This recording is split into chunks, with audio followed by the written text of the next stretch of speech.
أدباؤنا علماؤنا أدباؤنا علماؤنا كتبوا العلوم الزاهرة هم أشعلوا وهج الحروف تنير نفسا طاهرة.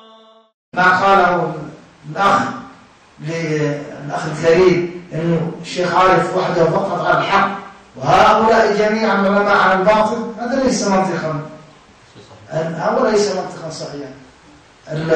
الصحيح والمنطق أن ننظر فيما كتبه وقاله وهل هو حق أو لا، فإن كان حقا وجب على الكل أن يقبله. اتبعوا ما أنزل إليكم من ربكم ولا تتبعوا من دونه أولياء. وإن كان باطلا وجب أن يرفض من أي كان يعني يصدر هذا القول ومن كان مصدره، لأننا أمرنا باتباع الحق.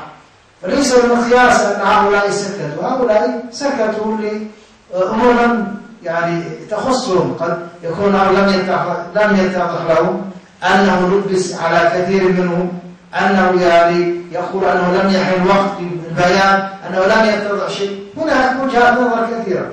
والطرف الآخر رأى أن هذا الوقت وقت البيان، وأنه لا يجوز التأخير عن هذا الوقت، وأنه يجب أن نبين وأن نعلن الحق. والقضية قضية الدين الآن، وقضية إملاءات يعني من وراء هذا المؤتمر يا إخواني؟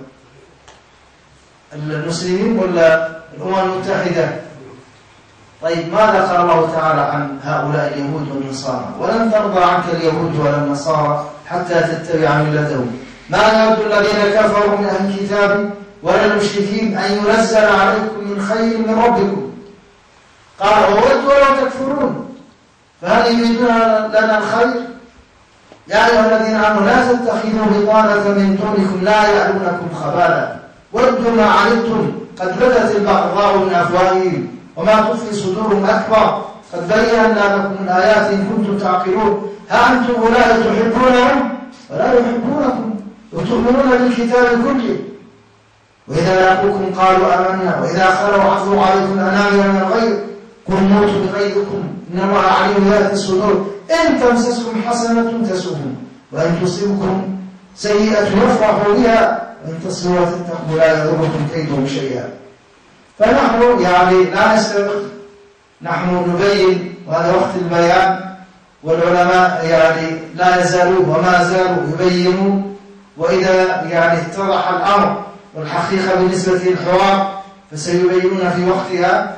وهذه الوجهات بيننا وبين ذلك العالم يعني الذي نختلف معه أو بيننا وبين ذلك الذي نختلف معه في هذا الاجتهاد هو محل يعني أخذ ورد ويعني استماع ويعني قبول وعدم قبول، وهذا المجال مفتوح للجميع والله أعلم. يا حسنها